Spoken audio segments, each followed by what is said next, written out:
बागीदौरा विधायक जयकृष्ण पटेल पर लगे रिश्वत के आरोपों को लेकर अब राजनीति गर्मा गई है। सांसद राजकुमार रोत ने बड़ा बयान देते हुए कहा है कि विधायक को एक सोची समझी साजिश के तहत फंसाया गया है।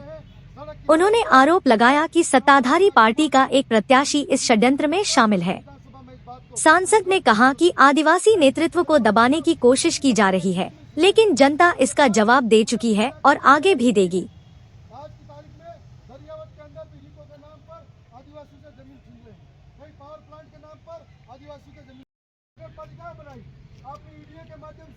हमारे गांव के भीतर ऐसी योजना बनाई जिसमें 5 गांव इस गांव से लिए, 5 गांव इस इलाके से लिए, ताकि ये उनको लगा कि विरोध करने वाले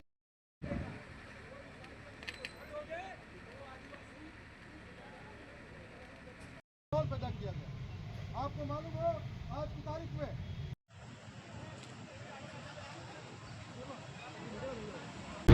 आज उदयपुर जिला मुख्यालय पर और विशेषकर हमारा संभाग मुख्यालय यूडीए को लेके जो जिस तरह से यूडीए का असंवैधानिक दृष्टि से विस्तार हो रहा है और जिस तरह से यहाँ पर बरसों से कहा जाए कि 50, 60, 100 सालों से जो आदिवासी समुदाय साथ ही अन्य पिछड़ा दलित आम व्यक्ति भी जो बसा हुआ है, इनकी ज़मीनों को यूडीए डेवलप के नाम पे हड़प रहा है।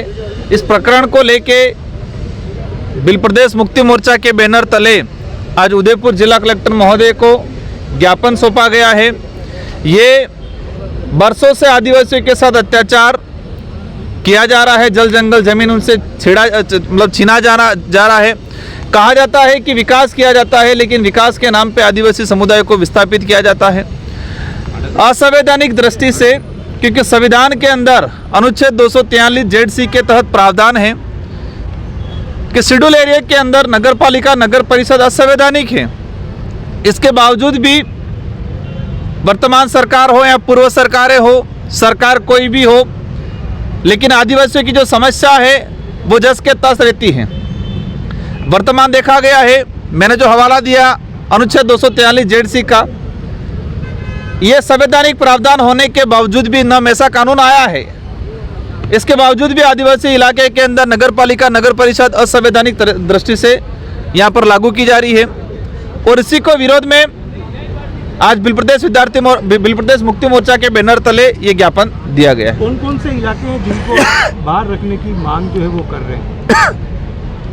अभी वर्तमान के अंदर जो 70 नए गांव जो जोड़े हैं, 70 नए गांव को जोड़ने का जो प्रस्ताव भेजा गया है, इन सारे गांवों को, और हम तो कहते हैं कि आदिवासी इलाके के अंदर यूडीए होना ही नहीं चाहिए, क्योंकि असंवैधानिक है इस इलाके के अंदर।